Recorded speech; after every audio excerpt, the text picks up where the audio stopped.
नाज़रीन, आजकल दौर है डिजिटल मार्केटिंग का। हर चीज़ की एडवर्टाइजमेंट, हर चीज़ की मार्केटिंग आप अपने डिजिटल मीडिया पे कर सकते हैं।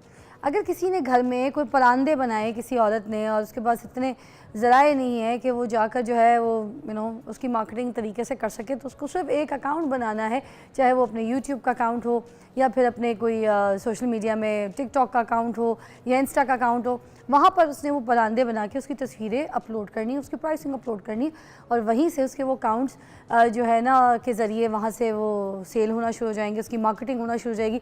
और अगर आपकी चीज़ अच्छी है, आपका प्रोडक्ट अच्छा है, भले आपने घर बैठ के तरीके से बनाया, बड़े कम बजट में बनाया, मगर आपकी चीज़ अच्छी लगी, आपका स्टाइल अच्छा लगा, आपके स्किल्स अच्छे लगे लोगों को, तो सिर्फ वो पाकिस्तान में तो नहीं, वो आपके किसी भी देहात के कोने में भी बैठ के आप पूरी दुनिया में अपने आप को जो है ना नोन करा सकती हैं, अपने आप को मशहूर करा सकती हैं।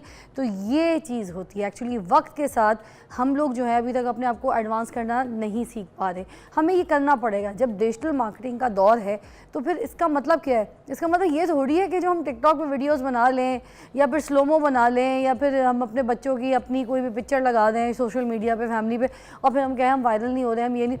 तो वायरल अपने काम से होते हैं ना। ये जो जितने भी सोशल अकाउंट्स हैं ये मीडिया के, तो इन सब डिजिटल मार्केटिंग के लिए हम अगर इसको यूटिलाइज़ करें तो क्यों नहीं हम आगे बढ़ सकते हैं? हमारा काम, हमारी चीज़ें क्यों नहीं पूरी वर्ल्ड वाइड, पूरी दुनिया में नोन हो जाए। देखिए, पहले तो हम अगर कोई काम करते थे वो दुनिया में इतना मशहूर नहीं होता था क्योंकि हमारे पास ऐसे प्लेटफॉर्म ही नहीं थे, मगर अब तो डिजिटल मार्केटिंग का दौर है भाई। और वो होता क्या यही है कि आपने जितने आपके सोशल अकाउंट्स हैं वहाँ पे इसकी मार्केटिंग करनी है। इसी पे बात करने के लिए आज जो मेहमान है जिनको हमने मदऊ किया है वो हैं हमज़ा मंसूर, ट्रेनर हैं डिजिटल मार्केटिंग के, आज मेरे प्रोग्राम में है। अस्सलाम वालेकुम। वालेकुम सलाम। हमज़ा, क्या डिजिटल मार्केटिंग होती है? देखने वालों को बताइए, ज़रा समझाइए, क्योंकि मैं अपनी ज़बानी तो नहीं बता सकती, but you are trainer, you can tell the best. अगर डिजिटल मार्केटिंग की आप डेफिनेशन खाली पूछ रहे हैं तो डिजिटल मार्केटिंग का मुराद है कि आप किसी भी प्रोडक्ट, सर्विस या अपने आप की मार्केटिंग करें डिजिटल प्लेटफॉर्म्स के ऊपर। ये सिंपल डिजिटल मार्केटिंग की डेफिनेशन है। लेकिन इसमें एक चीज़ मैं ज़रूर ऐड करना चाहूँगा स्पेसिफिकली स्टूडेंट्स के लिए, कि जितना इसको आसान बना के दिखा दिया गया है कि जिस तरह एक क्लिक के ऊपर आप पूरी दुनिया में नोन हो सकते हैं या आप अपने काम को वर्ल्ड वाइड कर सकते हैं, तो उसकी वजह से ना लोग जो है वो ओवरनाइट सक्सेस के चक्कर में पड़ जाते हैं, फॉल्स प्रॉमिसेस ट्रेनर्स कर जाते हैं उनके साथ। और हकीकतन ऐसा बिल्कुल भी नहीं होता कि हमसे कोर्स करें, 2 महीनों के अंदर डॉलर्स में कमाएं, रातों रात कमाएं, बहुत ज़्यादा कमाएं, ऐसा कुछ भी नहीं होता। ये प्रॉपर एक लॉन्ग टर्म जर्नी होता है, मज़े की फील्ड है और बहुत ज़्यादा टेक्निकल फील्ड है। अच्छा, तो ये कि अगर लॉन्ग टर्म जर्नी नहीं है जी। तो ये बता दीजिए कि कहाँ कहाँ मार्केटिंग करते हैं आप, किन किन लोगों की करते हैं, फिर आगे चलते हैं। डिपेंड करता है कि आपको आपके जो प्रोडक्ट है उसकी ऑडियंस बैठी कहाँ पर अच्छा, है। और प्लेटफॉर्म्स कौन से यूज़ करते हैं आप जो मार्केटिंग करते हैं? जैसे अगर मैं अपनी कंपनी की बात करूं जहां मैं काम करता हूं, एक बेसिकली फार्मास्यूटिकल कंपनी है स्वीडन की। अब उनके अभी करंटली दो चार प्रोडक्ट्स हैं। पहला प्रोडक्ट है उनका हेमोराइड्स का। हेमोराइड्स के जो ऑडियंस है वो आपको फेसबुक पे मिल जाती है इजीली, क्योंकि हेमोराइड्स की जो ऑडियंस है वो है 30+, 30, 35, 40s वाले हमारी ऑडियंस जो सेल हुई जा रही है हमारी। दूसरी प्रोडक्ट थी उनकी वुमेन इंटीमेट हाइजीन क्लीननेस। अब जो वो ख़वातीन है वो ज़्यादातर आपको स्नैपचैट और टिकटॉक पे मिलती हैं, तो उनकी ऑडियंस हमें टिकटॉक से ज़्यादा मिल रही है, स्नैपचैट से ज़्यादा मिल रही है, इंस्टाग्राम से ज़्यादा मिल रही है इंस्टेड ऑफ यूट्यूब या फेसबुक। अच्छा, तो ये देखना होता है कि आपका प्रोडक्ट कौन सा, उसकी ऑडियंस कहाँ पे बैठी हुई है। तो ये तो मैं आपकी उधर चीज़ें देख भी रही। अच्छा, खैर ये बताइए कि लोगों को किस तरीके से सिखाते हैं एज ट्रेनर? जब आपके पास लोग आते हैं तो एक एक चीज़ सीखनी चाहिए, जैसे फेसबुक की मार्केटिंग, टिकटॉक की मार्केटिंग, ये सारा इकट्ठा सीखना चाहिए हमें? नहीं, आप एक चीज़ सीखें लेकिन काम की सीखें। अच्छा, एक सीखें, काम की सीखें, उसमें जैसे जब काम आगे की बढ़ें। चीज़ है कौन सी? देखिए, सबसे पहले मोस्टली यहाँ पे गलती ये होती है कि लोगों को ये लगता है जब उनको अनएम्प्लॉयमेंट, शायद आपको पता है पाकिस्तान में अंडर एम्प्लॉयमेंट है, कि किसी को समझ नहीं आना हमने करना क्या है। अगर किसी एक का कज़न डिजिटल मार्केटिंग में या किसी भी फील्ड में हिट हो गया तो वो उसी के पीछे लग जाएगा। अब जब वो इसके पीछे आता है उसको डिजिटल मार्केटिंग के डिफरेंट हम मॉड्यूल्स बताते हैं, सब्जेक्ट्स, इस आसान लफ्ज़ों में, कि इसमें सोशल मीडिया मार्केटिंग भी है, इसमें वेबसाइट डेवलपमेंट भी है, इसमें डिज़ाइनिंग भी है। और वो कहते हैं अच्छा सोशल मीडिया मार्केटिंग, फेसबुक और मोबाइल तो हम साधन यूज़ करते हैं, हम यही काम करते हैं। अब वो उसी पर्सपेक्टिव से यहाँ पे आते हैं। ऊपर से ट्रेनर उनको कहता है 2 महीने में कोर्स करें, डॉलर्स में आप कमाएंगे। 2 महीनों में जब कुछ भी नहीं मिलता वो जाते हैं फ्रस्ट्रेट और वो कहते हैं तो कुछ भी नहीं है, और वो फील्ड चेंज कर लेते हैं या फील्ड के बारे में बुरा भला कहते हैं। ये बेसिकली एक लॉन्ग टर्म जर्नी है। और जब भी मेरे पास कोई स्टूडेंट आता है, मेरा पहला सबक ये होता है कि अगर कोई बंदा ये सोच के यहाँ बैठा हुआ है कि 2 महीने में डॉलर्स कमाएगा, तो अभी की बात नहीं, वो बहुत टाइम बाद बात है। क्योंकि मैं इस तरह पहले भी बात करता हूँ अक्सर कि अगर ये चीज़ होती तो मैं 4 साल से मैं फॉर्च्यूनर में आपके सामने आ रहा होता। अच्छा, तो अगर इतना ही आसान होता है। अभी किस पे? अभी जो भी गाड़ी है वाले साहब की गाड़ी है। अच्छा। लेकिन मतलब देखिए, लेवल 1 सबके पास यानी बेटा ये ना करो हैं? नहीं करें ज़रूर, लेकिन कौन सा करें, 2 लेवल्स हैं। एक है लेवल 1। लेवल 1 ये है कि मैंने सोशल आगे मीडिया वाला मार्केटिंग अगर कोर्स आपको किया ये हुआ कह दे ये ट्रेनर है, इसके पास खुद की फॉर्च्यूनर नहीं है, तो हम क्या कमा लेंगे, हम कौन से यहाँ पर घास उगा लेंगे, है। फिर क्या कर लेंगे? मैं एक्चुअली फॉल्स क्लेम नहीं कर सकता ना, ये तो फिर मैं एक तरह से वो बदयानती कर रहा हूँ। मगर एज ट्रेनर देखें, आप सच बता रहे हैं, लोग सच ही तो नहीं बताते, यही तो बता रही हूँ मैं लोगों को। जो बता रहा है, जो सच बता रहा है वो सुनो ना भाई, आप सच देखिए, बता रहे हैं, सच ये है कि अगर तो आप टाइम लगा लेते हैं, मतलब 2 साल 3 साल, तो आप अपने प्रोडक्ट और सर्विस, बल्कि शायद 2 साल से भी कम में, आप 2 साल के अंदर अंदर अपना एक ब्रांड जो है इस्टेब्लिश कर सकते हैं। लेकिन इसमें सिर्फ और सिर्फ एक मेन चीज़ है, वो है कंसिस्टेंसी, सब्र, कंसिस्टेंसी। 1 महीने में कुछ नहीं हो जाना, 4 दिन में कुछ भी नहीं हो जाना, एक मतलब कोर्स लगाने से कुछ भी नहीं हो जाना। मन सबरू का। Yes, exactly. यहाँ पे ये भी है, फिर कंसिस्टेंसी नहीं है। एक स्टार्टिंग में कहते हैं आपने अपना पेज बनाया, आप पहले 3-4 दिन आपको नोट करना, बड़ी कंसिस्टेंसी के साथ पोस्ट लगाएंगे कि यार मुझे पेज ग्रो करना है।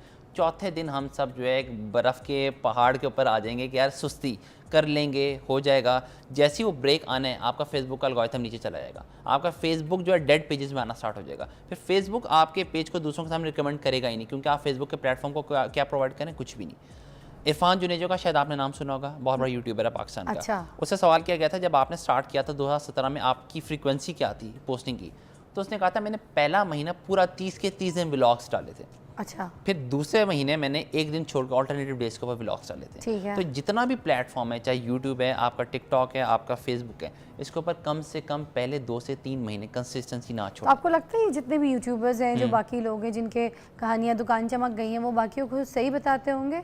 क्या उनकी भी दुकान चमक जाए, या फिर छुपाते हैं? जो टेक्निक्स हैं, जो ट्रिक्स हैं, मैं actually as trainer they give training that way? मैं अगर यूट्यूबर्स की बात करूँ ना, तो Yeah. उसमें मैं इरफान जुनेजो, जुनैद अकरम को इसी प्रेफरेंस देता हूँ, क्योंकि मैंने जब भी इनके व्लॉग्स सुने, ये लोगों को एजुकेट कर रहे हैं। अच्छी बात है। Instead of doing all this dance धमका या आओ मेरे घर में क्या आज मैंगो पार्टी है, कुछ भी, क्या मतलब ये चीज़ की बजाय कुछ ना कुछ सिखा रहे हैं वो, और एक अच्छी चीज़ सिखा रहे हैं। कि मतलब इन्फ्लुएंसर क्या होता है कि आप सोसाइटी में इन्फ्लुएंस डालें अपना, और वो इन्फ्लुएंस डाल रहे हैं।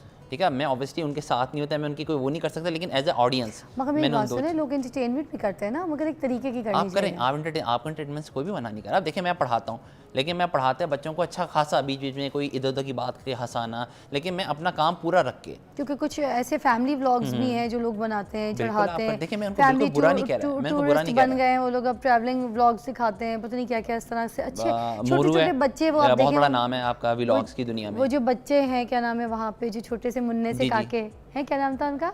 एक तो हुंजा वाला प्यारा वो सा, जिसकी बहन भी उसके साथ जी, आती जिसकी थी। बहन हाँ, भी। मैं नाम भूल गया। देखिए, अब उसको क्रिटिसाइज नहीं हो रहा। शिराज, उसको क्रिटिसाइज नहीं हो रहा। आप नोट करें, आप कोई भी उसका कमेंट व्लॉग उठा के देख लें, उसके कमेंट्स में आपको कभी भी क्रिटिसिज्म नहीं उस मिलेगा। पे तो प्यार इतना प्यार आता आ है, रहा वो तो वीडियो ना चढ़ाए तो हम इंतजार करते हैं। तो डिपेंड करता है आप किस एज में हैं। आप कुछ एज के साथ कुछ चीज़ें अच्छी भी लग रही और होती वो हैं आपको। सपोर्ट भी है उसके फादर की, हाँ, सबकी। जी, देखिए कितना अच्छा एटमॉस्फेयर है लेकिन उसके फैमिली का, आप सबका। देखना, उसके फादर ने बयान भी दिया था कि यार अब मैं इसका व्लॉग छुड़वा रहा हूँ, क्योंकि इससे इसकी पढ़ाई पे और जो कुछ चीज़ों के ऊपर इम्पैक्ट आ रहा है। तो वहाँ पे लोगों ने कहा हाँ यार, एज अ फादर ही अपना रोल वो कर रहे हैं, फुलफिल कर रहे हैं। Yeah. तो आपने देखना था आप किस एज में और वहाँ पे आपका रोल क्या। अगर आप वो रोल फुलफिल करें, उसके बाद आप जो मर्जी करें। True true true. तो ये चीज़ होती है इसमें, सब्र बड़ी इसमें मेन चीज़ है, मैं कंसिस्टेंसी वो और बता सब्र। चुकी हूँ मन सब्र का। उसके अलावा बताइए कि जो अगर कोई कपड़ों का ब्रांड शुरू करता है, ठीक है, तो उसके लिए क्या मार्केटिंग, कौन से प्लेटफॉर्म्स और कौन से सोशल अकाउंट्स जो है उनको यूज़ करना चाहिए, किस तरीके का पेज बनाना चाहिए, किस तरीके के चैनल होना चाहिए, तो उसके लिए क्या प्लेटफॉर्म होगा, कौन से ऐसे अकाउंट्स हैं जिनके ज़रिए वो डिजिटल मार्केटिंग ईजिली कर सकते हैं, अपने ब्रांड को प्रमोट कर सकते हैं? देखिए, कोई भी आपका प्रोडक्ट होता है ना, तो उसके लिए आपकी जो स्ट्रेटजी है बिल्कुल डिफरेंट होती है। मैं इसकी एग्जांपल देता हूँ। आपने अक्सर देखा होगा फेसबुक के ऊपर किचन अप्लायंसेस की आपको एड्स नज़र आ रहे होते हैं। मिसाल के तौर पे एक ऐड आपको नज़र आ रहा है कि पाइनएप्पल पड़ा हुआ है, इंस्टेड ऑफ बजाय कि आप उसको छुरी से काट रही हैं, हम एक आपके लिए अप्लायंस लेके आए, आपने डाला, सारे स्लाइसेस निकल आए बाहर। ठीक है। ऐसे के लिए आपको कोई भी अपना ट्रस्ट डेवलप नहीं करना, वेबसाइट की ज़रूरत नहीं, क्योंकि आपका मैसेज बहुत क्लियर है। आपने देखा, आपने कहा ये तो बहुत काम की चीज़ है, आप सिर्फ और सिर्फ रिव्यूज़ पढ़ेंगी, कह रहे जो दिखा रहे हैं वो असल में है, किसी ने कंप्लेन तो नहीं की हुई, और प्राइस पूछेंगी। ये तो हो गया आसानी से कि यार बिल्कुल आपने एग्जैक्ट ज़रूरत की जो चीज़ है वो दिखा दी। ठीक है, ठीक है। नंबर 2 होता है कि अगर मेरा जैसा बंदा है, जिसने मेरे जैसे बंदे से मुराद है, मेरा काम कि मेरे पास प्रोडक्ट नहीं है, मेरी सर्विस है कि मैं अपने कोर्सेज़ भी करवाता हूँ। अब ये कोर्सेज़ ऑलरेडी बहुत ज़्यादा फैले हुए हैं, तो मुझे अपना कोर्स बेचने के लिए मुझे क्या करना होगा, मुझे अपना मार्केट में ट्रस्ट बिल्डअप करना पड़ेगा।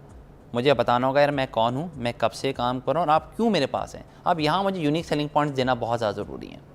तो ये डिपेंड करता है। इसी तरह जैसे हमारी जो कंपनी है उसमें जब हमने हेमोराइड्स की एक दवाई निकाली जो कि स्वीडन से तैयारशुदा है, तो हमारे पास सिर्फ ये एक चीज़ नहीं थी कि यार वो 700 की दवाई दे रहे हैं, हम 400 की दवाई दे रहे हैं। हमारे unique selling points with clinical reports मौजूद हैं जिसके ऊपर हमने खेलना स्टार्ट किया, ऑथेंटिकेशंस के साथ, इंडिकेशंस के साथ। तो मतलब कहने का मकसद ये है कि आपका जो भी प्रोडक्ट होता है वो सिर्फ, जैसे कल मेरे पास स्टूडेंट है, उसने कहा कि सर मैं ऑर्गेनिक स्पाइसेस बेच रहा हूँ, बाकी लोग 700 के बेच रहे हैं, मैं 350 का बेच रहा हूँ, और मुझे फिर भी लोग मैसेज करके मुझसे खरीद नहीं रहे। क्यों? यही तो वजह है कि आपको क्यों लगता है कि सिर्फ आपने ये एक प्रोडक्ट निकाला, मार्केट में 400 का मिला, आप 150 का देंगे, तो मैं आपसे क्यों लूँगा? मुझे अपनी पहचान बनानी है, क्योंकि मुझे कुछ ना कुछ बताना है कि आप जो 400 वाला ले रहे हैं, मिसाल के तौर पे 2 महीने बाद यहाँ पे उसके क्रैक आ जाता है या फेंट होना स्टार्ट हो जाता है, कुछ होता है, इसकी गारंटी है 200 रुपये का भी अगर आपको हुआ तो हम आपको हमें रिटर्न कर हमसे नया फ्री ऑफ कॉस्ट लेके जाएँ। कुछ ना कुछ आप दें कि आप ट्रस्ट डेवलप कर सकें। सिर्फ और सिर्फ प्राइस के ऊपर आप चीज़ों को नहीं बेच सकते। अच्छा, और ये प्रूवन बात मैं आपको बता रहा हूँ। एक एग्जांपल, सपोज चले मैं कोई ब्रांड बनाती हूँ घड़ियों का, ठीक है, सॉरी किसका? सपोज मैं कोई घड़ी का ब्रांड बना रही हूँ, ओके। अब मैं क्या करूँ? मैं आवाम की आवाज़ बन के आपसे पूछना चाह रही हूँ, कोई भी ब्रांड जैसे घड़ी का ही ले लें आप, ठीक हो गया, अब मैं क्या करूँगी? आपने घड़ी का एक ब्रांड खोले, ठीक है, अब आपने सबसे पहले ये देखना है कि घड़ियों का मेल, अगर आप चले, हम इसको कहते हैं यूनिसेक्स है आपका, मेल फीमेल दोनों के लिए, ठीक है। अब आपने सबसे पहले ये देखना है कि मार्केट में प्राइस कितनी है, मार्केट रेंज कितनी। सबसे पहला काम होता है आपका टारगेट ऑडियंस करना। आप कभी भी ये नहीं कह सकते कि मेरा जो प्रोडक्ट है वो सबके लिए, चाहे वो DHA में रहता हो या आप कोई भी एक एरिया अंदरून शहर या कोई बहुत ही एक आप लोअर मिडिल क्लास कह लें कि सबके, ऐसा नहीं हो सकता। आपकी ऑडियंस हमेशा डिफाइन होती है। आपने उस डिफाइन ऑडियंस वाले फिर ब्रांड्स के पास जाके देखने कि वो लोग कितने में आपको एक वो ये वाली घड़ी या प्रोडक्ट कितने में दे रहे हैं, फिर उनकी सर्विस क्या है। नंबर 3 सबसे इंपॉर्टेंट, आफ्टर बाइंग सर्विस क्या दे रहे हो, कि एक दफ़ा आपने ख़रीद ली, क्या उसके बाद वो किसी चीज़ का जिम्मा ले रहे हैं या नहीं ले रहे। उससे हर चीज़ आपने एक स्टेप ऊपर रख के देनी है, प्राइस थोड़ी सी कम और बाकी सर्विस हर लिहाज से एक या दो स्टेप ऊपर रख के देनी है। तब आप मार्केट में पेनिट्रेट कर सकते हैं कि ठीक है, अगर आपका वो 6 महीने की गारंटी दे रहे हैं, मैं 1 साल की देता हूँ। 1 साल में अगर आपका कोई भी स्ट्रैप भी निकल आता है, कोई इसका इवन इसका धागा भी निकल आता है ना, तो फिर आप मेरे पास आपका स्ट्रैप में नया ओरिजिनल ब्रांडेड डाल के दूंगा आपको फ्री ऑफ कॉस्ट। तो कोई ना कोई मुझे चीज़ अलग से रखनी है कि लोगों के लिए अट्रैक्शन बने, वो चीज़ बने। और नंबर 3 की मेरी जो क्वालिटी है उसमें कम्प्रोमाइज़ नहीं होना चाहिए बिल्कुल। अच्छा, क्वालिटी तो रखनी है, जाहिर सी बात है, तभी तो फिर वर्ड ऑफ माउथ से भी आपकी काफ़ी चीज़ें जो है वो सेल हो जाती हैं, क्योंकि कमेंट्स अच्छे आते हैं फिर आपको, है ना। अच्छा, इसके अलावा जो अगर पेड एड्स लगाते हैं किसी प्रोडक्ट के सोशल मीडिया पे, अगर इंस्टा पे लगा रहे हैं, तो क्या उसके चार्जेस हो जाते हैं, कितने दिन के एड्स होते हैं, क्या चीज़ें होती हैं? अच्छा, ये एड्स के लिहाज से मैं एक और बात थोड़ी सी, क्या ये काम के हैं, एड्स लगाना चाहिए या नहीं? काम के तब है अगर आपको लगाना आता हो। आपका यूट्यूब भरा पड़ा है। देखिए, मैंने आपको पहले भी कहा था कि डिजिटल मार्केटर्स आपके पाकिस्तान में भरे पड़े हैं, लेकिन जो सैचुरेशन है वो लेवल 1 पे है। अच्छा। लेवल 1 से मुराद ये कि मैं आपको कहता हूँ कि मिस, मैंने सोशल मीडिया मार्केटिंग का कोर्स किया हुआ है, मैंने फेसबुक पेज भी बनाया हुआ है, मैंने इंस्टाग्राम पेज भी बनाया हुआ है, और मैं ऐड चला लूँगा, मुझे ऐड चला लूँगा। ये है लेवल 1। लेवल 2 है कि जो इसके बाद स्टार्ट होता है, ऐड चलाने के बाद क्या क्या प्रॉब्लम्स आती हैं, आप ट्रबल शूट्स आपको डील करना आते हैं, आप गारंटी देते हैं कि आप ऐड चलाएंगे तो आपको सेल्स आएगी ही आएगी। आप गारंटी देते हैं कि आप जिस कैटेगरी के लिए ऐड चला रहे हैं उस कैटेगरी को आप रीच कर पाएंगे या नहीं कर पाएंगे।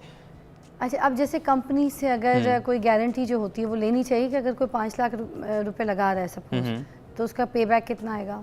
हाँ, आपको सेल्स की गारंटी होती है।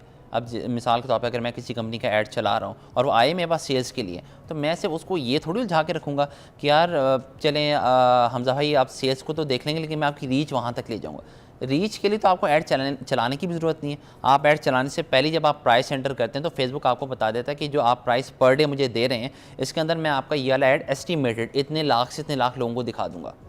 तो वो तो आप घर बैठे भी कमा सकते हैं, आप मेरे पास क्या लेने हैं।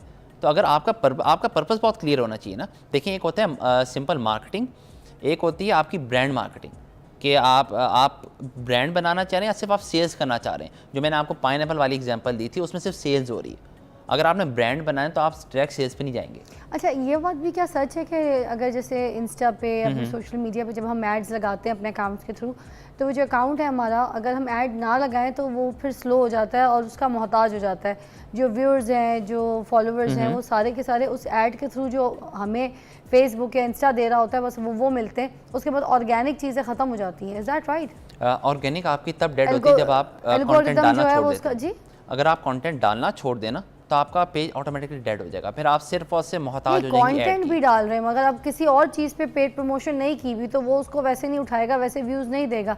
ये है ऐसे, तो फिर वो आगे से जो है वो फिर मार्केटिंग कैसे होगी उसके प्रोडक्ट की, अगर वो पेड प्रमोशन कर रहा है अपनी किसी नहीं चीज़ नहीं, सॉरी, मैं शायद आपका सवाल जो मैं इंटरप्रेट कर रहा हूँ आपका सवाल वो ये है कि अगर आपका पेज डेड, पहले इसको डिस्कस करते हैं, आपका पेज डेड कब होता है? आपका पेज डेड तब होता है, मैंने अपना पेज बनाया है, मैंने 2-4 दिन पोस्टिंग की, अब मैंने छोड़ दी पोस्टिंग कि मेरे पास टाइम नहीं है, मैं इधर बिजी हूँ उधर बिजी हूँ। उसके बाद मैंने अगर एक हफ्ते का भी गैप देना स्टार्ट कर दिया ना, तो जो थोड़े से व्यूअर्स आए थे वो ख़त्म है। उसकी वजह ये है कि आप कभी नोट करें, आप फेसबुक पे जब स्क्रॉल डाउन कर रही होती हैं, बहुत सारे पेजेस ऐसे आते हैं जो ना आपके फ्रेंड में होते हैं, ना आपने उनको फॉलो किया होता है, ऊपर लिखा होता है सजेस्टेड फॉर यू। आप कभी इन बात नोट कीजिएगा, और ये अक्सर आते हैं। वो कौन से पेजेस होंगे जिनके ऊपर कंटेंट बहुत ज़्यादा आ रहा है, क्योंकि जब ये एक आप समझ लीजिए गिव एंड टेक है। गूगल है, फेसबुक है, यूट्यूब है, टिकटॉक है, कुछ भी, वो कहते हैं हमें कंटेंट दो, हम तुम्हें व्यूज़ देंगे। सिंपल अच्छा, आसान सी बात है। ठीक है। अगर आप ऑर्गेनिकली अपना कंटेंट डाल रही हैं तो आपको रीच वैसी मिलना स्टार्ट हो जाती है। इसका मतलब फिर भी ये नहीं कि आप एड्स चलाने की ज़रूरत नहीं है, एड्स तो फिर आपको बहुत वाइडर ऑडियंस तक ले तो जाएगा। आप ये कहते हैं कि social media is the best platform, digital marketing ये सारा कुछ अच्छी प्रमोशन देता है, बिजनेस अच्छा देता है, राइट? लेकिन सिर्फ अगर हम खाली ये वाली टैगलाइन बोलते हैं तो लोग गलत समझते हैं। ये बिल्कुल देता है, लेकिन अगेन वही वाली बात, कंसिस्टेंसी, आपकी टारगेट ऑडियंस क्लियर है, आपका रोड मैप क्लियर हो, सब्र और सीख के भी, और उसके साथ रोड मैप, थोड़ी अकल भी। Yes, हम सब वही कुछ मतलब अल्लाह पे सीख छोड़ के, देते हैं ना। सीख के, हाँ जी जी। yeah? Alright. Road Thank map you- complete हो। Thank you so much Hamza, बहुत बहुत शुक्रिया, आपने Thank you, हमें ma'am. समझाया और आपको भी समझ आया होगा। देखिए जी, आजकल दौर है डिजिटल मार्केटिंग का, इसका फ़ायदा उठाइए। अब दौर बदल गया है, जिस वक्त जिस तरीके का दौर है उस तरीके के वो नैया पकड़ लेनी चाहिए, ताकि आप अपनी जो मंजिल है उसको पार कर सकें। चाहे जो भी दुश्वारियाँ हों, वो आपको कोई रुकावटें कुछ भी कहीं पे भी नहीं रोक सकती जब आपका विजन क्लियर है। Will take you again, so after a break will see you.